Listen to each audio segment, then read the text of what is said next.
11 लोग, एक घर और एक रहस्य जो आज तक सुलझा नहीं। सोचिए, एक ही घर, एक ही रात, और 11 लोग बिना चीखे, बिना भागे, बिना मदद मांगे मर जाते हैं।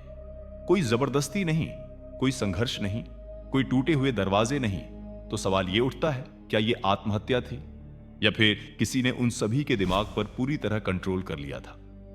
बुरारी केस सिर्फ एक क्राइम स्टोरी नहीं है, यह एक ऐसा सच है जो आपको वीडियो के आखिर तक सोचने पर मजबूर कर देगा।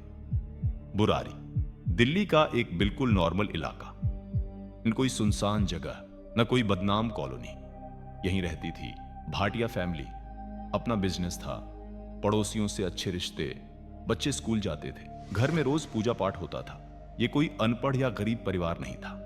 फिर भी सवाल उठता है, आखिर अंधविश्वास ने इस घर को कैसे तबाह कर दिया? 30 जून 2018 की रात सब कुछ बिल्कुल सामान्य था। परिवार ने साथ में खाना खाया, लाइटें बंद हुईं, गेट अंदर से लॉक किया गया। कोई चीख नहीं, कोई शोर नहीं। लेकिन अगली सुबह जब एक पड़ोसी ने दरवाजा खटखटाया और कोई जवाब नहीं मिला, दरवाजा खोला गया और जो नजारा सामने आया उसने पूरी दिल्ली को हिला दिया। छत पर 10 लोग एक ही तरह से लटके हुए थे, हाथ बंधे हुए, मुंह ढके हुए, आंखों पर पट्टी, सभी एक ही दिशा में। और नीचे एक कमरे में परिवार की बुजुर्ग मां मृत अवस्था में पाई गई। उसके शरीर पर कोई फंदा नहीं था। यह देखकर पुलिस भी कुछ सेकंड तक बोल नहीं पाई। जांच के दौरान घर से 11 डायरी मिली और यहीं से केस ने नया मोड़ ले लिया।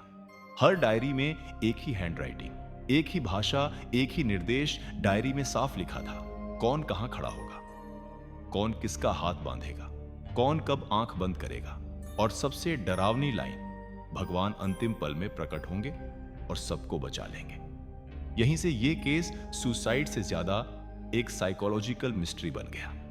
इस पूरी कहानी का केंद्र था ललित भाटिया। ललित का कहना था, मेरे पिताजी मुझसे बात करते हैं, वो मुझे बताते हैं कि घर कैसे चलाना है। धीरे धीरे ललित भगवान की आवाज बन गया।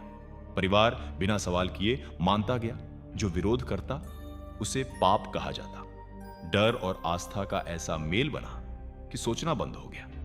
मनोविज्ञान के अनुसार अथॉरिटी का गलत इस्तेमाल, डर प्लेस आस्था का कॉम्बिनेशन, इमोशनल डिपेंडेंस।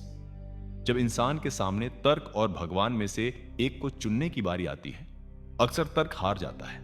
पुलिस ने कहा यह एक मैस सुइसाइड था, अंधविश्वास और मानसिक भ्रम का नतीजा। लेकिन सवाल आज भी जिंदा है, क्या 11 लोग एक साथ गलत हो सकते हैं? क्या बच्चे भी? क्या किसी ने आखिरी पल में रुकने की कोशिश नहीं की? यहां डर नहीं था, यहां सिर्फ अंधा विश्वास था। अनसुलझे सवाल, मां अलग कमरे में क्यों थी? अगर यह सिर्फ एक रिचुअल था तो उसे अलग क्यों रखा गया?